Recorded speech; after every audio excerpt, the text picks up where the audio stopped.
Scandal in the church. How could this happen? Jesus explains. April 16th, 2025. Words from Jesus through Sister Claire, spoken by Jackie. Claire began.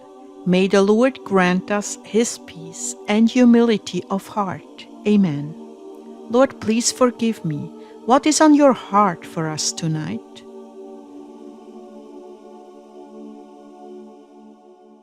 Jesus began, meek and humble of heart, that is my wish for you and all the souls on my holy mountain. You have now heard and seen the terrible traps set for those servants of mine who love luxury and consider it their portion to have.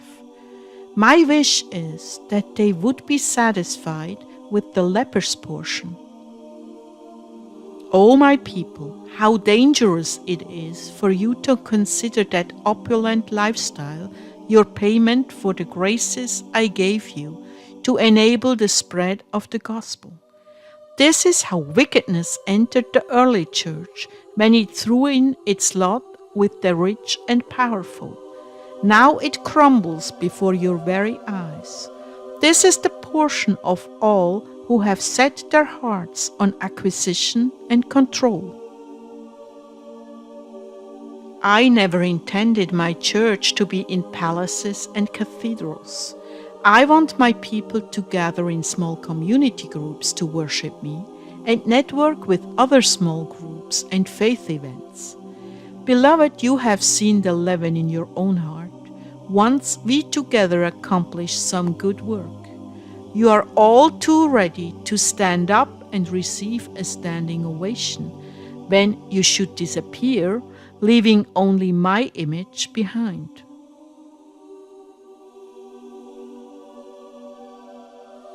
It is the same with all who make an impact. They reason, finally, I've made an impact.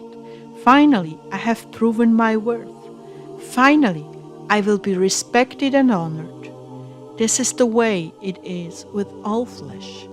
So much better would it be if you would discreetly step aside and direct their applause to me.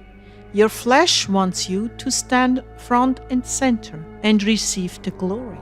Oh, how empty this manner of thinking is! Now men begin to admire and worship you, drawing you deeper into the nets of vanity, where Satan bides his time until you have lost your way in a maze of flattery and praise. Then the enemy tightens the web around you until you always consider, what will they think, before you make a decision and you become their puppet.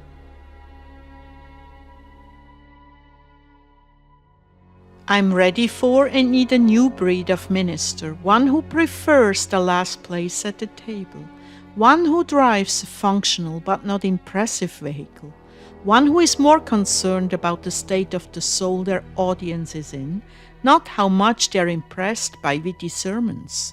In short, I need ministers who have a heart for the poor and leave all other considerations behind them, which is where they should be, left in the dust of this world.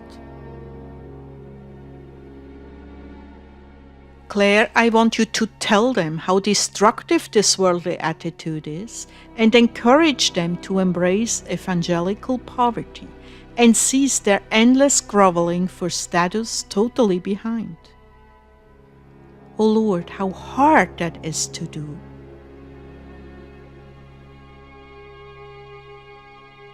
You can go along being aware of the sin and still slip up and fall because you want it to be recognized as a rank above the common man. Claire, how did I handle myself? What prestigious positions did I hold? Who were my clients? What did I tell the elite? Didn't I illustrate all by my life, my illustrious past and future ambitions? My people, you have it all twisted upside down and inside out. I came to heal, save, and rescue mankind from their sins, not set a new religious standard in a Vatican owning properties and priceless antiquities all over the world, orchestrating war and plundering the poor and even controlling where they can be buried if they were current on their tithe and offerings. This is why the abomination of what was once my church is crumbling in ruins, and evangelicals and so-called non-denominational churches around the world are being exposed for their greed and wicked worldly ways, feeding off the little ones who plow the ground, plant the seed, harvest the fruit of their labors, and then give the proceeds to men who live like kings but stink of hellfire and brimstone, which will be their ultimate destination. Even as I have said it before, the teachers of the law and the Pharisees sit in Moses' seat.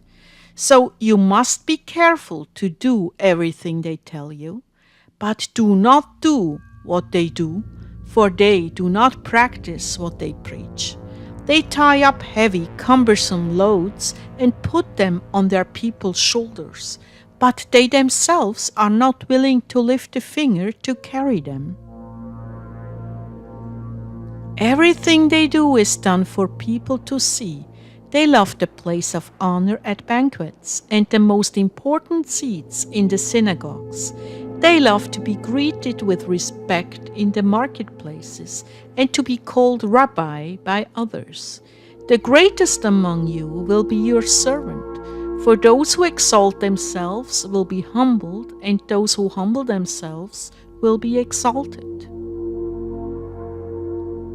Woe to you, teachers of the law and Pharisees, you hypocrites! You shut the door of the kingdom of heaven in people's faces. You yourselves do not enter, nor will you let those enter who are trying to. You travel over land and sea to win a single convert, and when you have succeeded, you make them twice as much a child of hell as you are. That's in Matthew 23. The Lord bless and protect you all. Amen.